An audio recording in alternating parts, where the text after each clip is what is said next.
कंस का वध। श्री कृष्ण और बलराम महर्षि संदीपनी के आश्रम में। भगवान श्री कृष्ण की लीलाओं का कोई अंत नहीं है। वे न केवल दिव्य शक्तियों के स्वामी थे, बल्कि अपनी नीतियों और आचरण से मनुष्य को धर्म, सत्य और न्याय का मार्ग दिखाते थे। उनके जीवन की सबसे प्रमुख घटनाओं में से एक था कंस का वध। इस घटना ने न केवल मथुरा नगर को अत्याचार से मुक्ति दिलाई, बल्कि पूरी ब्रजभूमि में श्री कृष्ण की महिमा का प्रचार किया। इस कथा में हम देखेंगे कि कैसे श्री कृष्ण और बलराम ने महर्षि संदीपनी के आश्रम में शिक्षा प्राप्त की और कैसे कंस के अत्याचारों के खिलाफ उनका संघर्ष शुरू हुआ। कंस, जो मथुरा का अत्याचारी राजा था, अपने क्रूर शासन के लिए कुख्यात था। उसकी मंशा थी कि वो पूरी पृथ्वी पर अपना आतंक फैलाए और किसी भी तरह से अपने शासन को मजबूत बनाए रखे। वो अपने राज्य की प्रजा से बुरी तरह से कर वसूलता था और जो भी व्यक्ति उसके खिलाफ बोलता, उसे बेरहमी से सजा दी जाती थी। उसका भय हर किसी के दिल में था और उसकी अत्याचारी नीति से मथुरा के लोग तंग थे। कंस का एक विशेष डर था जो उसे अपने भांजे श्री कृष्ण से था। भविष्यवाणी में कहा गया था कि कंस के अत्याचारों का अंत श्री कृष्ण ही करेंगे। इसी डर के कारण कंस ने अपने सभी प्रयास किए थे कि श्री कृष्ण का वध हो जाए, लेकिन भगवान कृष्ण का जन्म ही कंस के लिए एक चुनौती थी। मथुरा के कारागार में देवकी और वासुदेव के पुत्रों के रूप में भगवान श्री कृष्ण और बलराम का जन्म हुआ था। देवकी का भाई कंस, जो देवकी के पति वासुदेव को भी जान से मारने की योजना बनाता था, भगवान श्री कृष्ण के जन्म से भयभीत हो गया। उसने देवकी और वासुदेव को बंदी बना लिया और उनके बच्चों को मारने की धमकी दी। लेकिन भगवान श्री कृष्ण की महिमा अलग थी। उन्होंने कारागार से बाहर निकलने के बाद अपने माता पिता को सुरक्षित किया और अपनी दिव्य लीला के माध्यम से कंस का हर प्रयास विफल कर दिया। वे अपने बाल्यकाल में ही मथुरा के अन्याय और अत्याचारों को समाप्त करने के लिए तैयार थे। भगवान श्री कृष्ण और बलराम ने अपनी शिक्षा की शुरुआत महर्षि संदीपनी के आश्रम से की। महर्षि संदीपनी एक महान तपस्वी और विद्वान गुरु थे, जिन्होंने दोनों भाइयों को शिक्षा दी।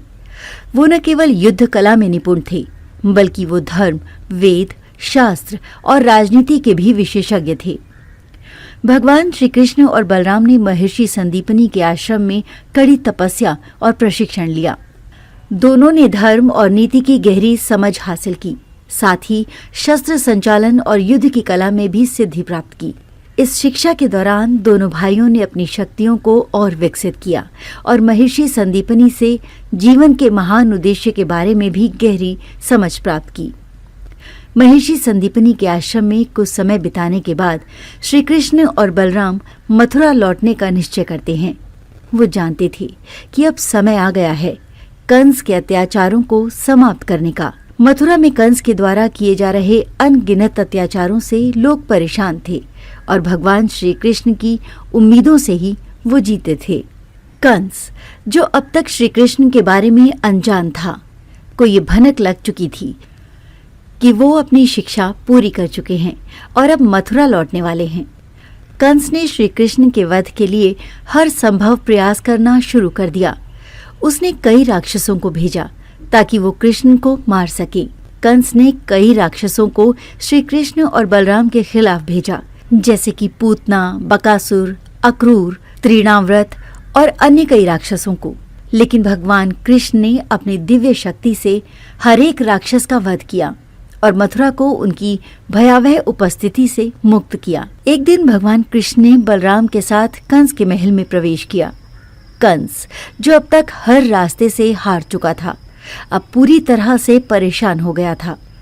कंस ने भगवान कृष्ण को युद्ध के लिए चुनौती दी। भगवान कृष्ण ने कंस से कहा, तुमने बहुत अत्याचार किया है, लेकिन अब तुम्हारे दिन समाप्त होने वाले हैं। श्री कृष्ण ने कंस के साथ भयंकर युद्ध किया।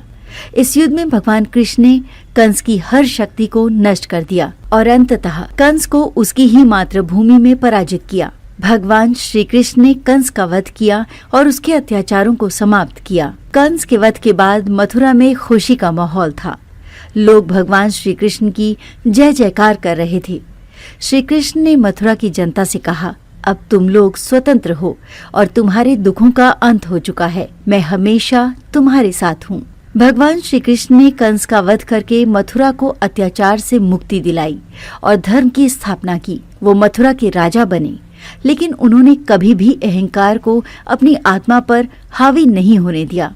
कंस का वध भगवान श्री कृष्ण के जीवन की सबसे महत्वपूर्ण घटनाओं में से एक था। इस घटना ने साबित कर दिया कि सत्य और धर्म हमेशा झूठ और अधर्म पर विजय प्राप्त करते हैं। श्री कृष्ण ने अपने आचरण, नीतियों और दिव्य शक्तियों से ये दिखाया कि उनका जीवन केवल धार्मिकता की स्थापना के लिए था। कंस के वध के बाद मथुरा और ब्रजभूमि में शांति और समृद्धि का राज्य स्थापित हुआ। भगवान श्री कृष्ण ने केवल मथुरा को अत्याचारों से मुक्ति नहीं दिलाई, बल्कि उन्होंने सभी प्राणियों को ये संदेश दिया कि जब जब धर्म की हानि होती है, तब तब भगवान धरती पर अवतार लेते हैं। कंस का वध भगवान श्री कृष्ण की दिव्यता, सत्य और न्याय की महानता को दर्शाने वाला एक अद्वितीय उदाहरण है। भगवान श्री कृष्ण ने कंस के वध से ये सिद्ध कर दिया कि सत्य और धर्म की विजय अवश्य होती है, चाहे परिस्थितियां जैसी भी हों। उनके द्वारा स्थापित की गई नीतियां और आदर्श आज भी हमारे जीवन में मार्गदर्शन का कार्य करती हैं। इस कथा से हमें ये सीखने को मिलता है कि चाहे कितनी भी कठिनाइयां क्यों न हों, अगर हम सच्चाई और न्याय के मार्ग पर चलें तो हम हमेशा विजयी होते हैं। अगर आपको इस कथा से प्रेरणा मिली हो तो कृपया हमारे चैनल को सब्सक्राइब करें। हम आपके लिए ऐसी और भी अद्भुत और प्रेरणादायक कथाएं लाते रहेंगे। साथ ही इस वीडियो को अपने दोस्तों के साथ शेयर करें और उन्हें भी भगवान कृष्ण की लीला से अवगत कराएं। धन्यवाद।